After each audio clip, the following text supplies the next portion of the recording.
Hello wise சற்று முன் வந்த அண்மை தகவல் பார்த்தீங்கன்னா, தற்போது இந்தியா மற்றும் ஆப்கானிஸ்தானுக்கு இடையான 3வது T20 போட்டி பெங்களூரு மைதானத்தில் நடைபெற்று வருகிறது.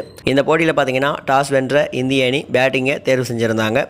முதலாவதாக களமிறங்கிய இந்திய அணி துவக்கம் முதலே அதிர்ச்சி துவக்கமாக அமைந்தது.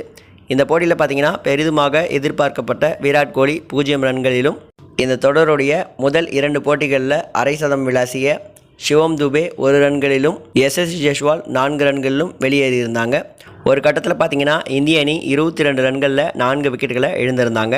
அதற்கு பிறகு 5வது வரிசையில் களம் கண்ட ரிங்கு சிங்கும் கேப்டன் ரோஹித் சர்மாவும் சிறப்பாக விளையாடி இந்திய அணியை மீட்டிருந்தாங்க. குறிப்பாக ரோஹித் சர்மா பார்த்தீங்கன்னா 41 பந்துகளில் அரை சதம் கடந்து, அதற்கு பிறகு 28 பந்துகளில் 71 ரன்களை அதிரடியாக கூச்சி 121 ரன்களை இறுதியாக கூச்சிருந்தார்.